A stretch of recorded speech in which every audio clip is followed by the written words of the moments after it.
Hello दोस्तों, आप लोग के चैनल में मेरा स्वागत है। और आज हम लोग पढ़ेंगे मौर्य साम्राज्य। क्या मौर्य साम्राज्य? देखिए बाबू, क्या है कि कोई इतिहास जानने से पहले आप लोग को स्रोत जानना सबसे जरूरी है। कहा जाता है कि जो अपने अतीत को नहीं पहचानता है वह इतिहास नहीं बना पाता है। तो आज हम लोग पढ़ेंगे क्या मौर्य साम्राज्य। मौर्य साम्राज्य की अगर बात करें तो स्रोतों के माध्यम से कौटिल्य के अर्थशास्त्र और जो विशाख दत्त के मुद्रा राक्षस और बौद्ध और जैन ग्रंथों से और विदेशी यात्रियों के विवरणों से हमारा मौर्य साम्राज्य का पता चलता है। तो मौर्य साम्राज्य की बात करें तो मौर्य साम्राज्य में सबसे पहले चंद्रगुप्त मौर्य 322 से 298 ईसा पूर्व में यह तक शासन किया था। और इन्होंने चंद्रगुप्त ने क्या किया कि नंद वंश के अंतिम शासक घनानंद की हत्या करके इन्होंने मौर्य साम्राज्य की स्थापना की। क्या चीज? मौर्य साम्राज्य की स्थापना की। और एक बात ध्यान रखेंगे कि चंद्रगुप्त मौर्य के समय कौन? सेल्कुस निकेटर, यूनानी शासक कौन? सेल्कुस निकेटर, जो कि चंद्रगुप्त मौर्य ने इसे क्या किया कि परास्त किया। और यह परास्त करने के बाद इसकी बेटी हेलेना, क्या नाम है? इसकी बेटी हेलेना से वह विवाह करता है। कारण चंद्रगुप्त मौर्य से क्या हुआ कि सेल्कुस निकेटर क्या हुआ? परास्त हुआ। तो अब सोचा कि अब इससे हमें परास्त हो गए तो क्यों ना चंद्रगुप्त मौर्य को अपना दामाद बना लिया जाए। इन दोनों में संधि हुआ और चंद्रगुप्त मौर्य से अपनी बेटी हेलेना से विवाह करता है। और वेरी इंपोर्टेंट याद रखिएगा कि इसी के दरबार में, किसके? चंद्रगुप्त मौर्य के दरबार में सेल्कुस निकेटर का राजदूत मेगास्थनीज जो कि आता है। कौन? मेगास्थनीज जो कि आता है। और यह आने के बाद यह एक इंडिका नामक पुस्तक का जो है लेखन करता है।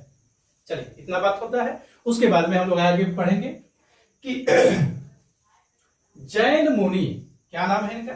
जैन मुनि जो थे, एक जो आपको बोल रहे हैं कि इनके दीक्षा से इन्होंने जैन धर्म धारण करता है। और धारण करने के बाद 298 ईस्वी में श्रवण बेलागोल में यह उपवास के दौरान इसकी जो है निधन हो जाता है। अब हम बात करेंगे इसी का जो पुत्र था बिंदुसार, यानी चंद्रगुप्त की मृत्यु के बाद में बिंदुसार जो है उसका पुत्र था, वह जो मौर्य साम्राज्य का राजा बनता है। और इसने जो है क्या किया, इसको जो कि अमित्रघात की उपाधि दिया गया था। किसे? ध्यान रखिएगा, बिंदुसार को अमित्रघात की उपाधि मिली थी। और इसके शासनकाल में तक्षशिला के गवर्नर ने विद्रोह कर दिया और अशोक आता है और इसको जो है कुचल कर फेंक देता है।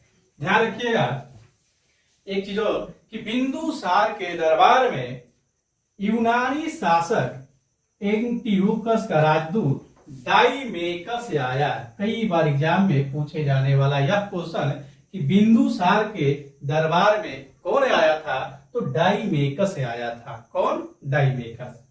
अब देखो, इसके बाद में हम लोग आगे बात करते हैं अशोक साहब की। अशोक जो था बिंदुसार के बाद में कौन? इसका जो पुत्र अशोक जो सम्राट बना। और यह अपने पिता के ही शासनकाल में उज्जैन तथा तक्षशिला का यह शासक था। कौन? अशोक।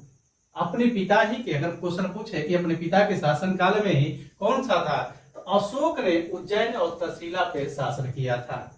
और एक बात ध्यान रखिएगा, अशोक की कई बीवियां थी। आजकल ससुरा एक बीवी नहीं कोई ध्यान दे पा रहा, ये लोग कई बीवियां रखती थी। ध्यान रखिएगा, अशोक की एक बीवी का नाम था देवी, एक नाम है कारुकी, एक नाम है आसिंदमित्रा और एक नाम है पद्मावती। अशोक की कई बीवियां थी, इस पे अगर ध्यान रखना है तो रख लीजिएगा। उसके बाद में यहाँ स्टार लगाइएगा, 261 ईस्वी पूर्व में अशोक ने कलिंग का युद्ध लड़ा। कितने 261 ईसा पूर्व में। यह कलिंग का युद्ध इतना जो कि नरसंहार हुआ। अगर बात करें तो कलिंग का युद्ध, वहां कलिंग का एक राजा थे, उनका नाम था खारवेल। उनके साथ में अशोक ने युद्ध किया और इस युद्ध में इतना भयानक जो कि नरसंहार हुआ कि अशोक का वहां से जो अगर बात करें तो कठोर हृदय जो है परिवर्तन हो गया। एक दिन घटना है कि अशोक जब युद्ध लड़ रहा था तो शाम होने के बाद में अपने बंकर से ये लोग टहलने के समय निकला लोग, तो जब देखा इन्होंने तो किसी ने अपनी माता को और किसी ने अपने पुत्र को, किसी ने अपने भाई को, सब अपने आगे जो है लाशें लेकर रो रहे थे। उसी समय अशोक ने कलिंग युद्ध के समय ही प्रतिज्ञा लिया कि आज से हम तलवार नहीं उठाएंगे। और ध्यान रखिएगा कि अशोक जो अगर बात करें तो अशोक अब जो की बात किया जाए कि उसका जो चंद्रगुप्त से की गठित जो सेना थी उसको इन्होंने भंग कर दिया और जो विजय युद्ध के स्थान पर इन्होंने धर्म नीति अपनाई। और धर्म नीति की बात करें तो साम्राज्य विजय के स्थान पर इन्होंने धर्म नीति अपनाता है। और इसका जो पुत्र थे संघमित्रा और महेंद्र, ये जो है कि बौद्ध धर्म का प्रचार करने के लिए इन्होंने श्रीलंका में भेजा था। कई बार क्वेश्चन आता है कि श्रीलंका में कौन प्रचार करने के लिए गया था, तो अशोक के पुत्र संघमित्रा और आपको जो कि महेंद्र की बात करें, ये दोनों जो है कि प्रचार करने के लिए गए थे। अगर दोस्तों वीडियो अच्छा लगे तो लाइक और शेयर और सब्सक्राइब जरूर करें। और इसी तरह आज दूसरा जो है यह चैप्टर खत्म करते हैं और तीसरा चैप्टर लेके आएंगे। Thank you.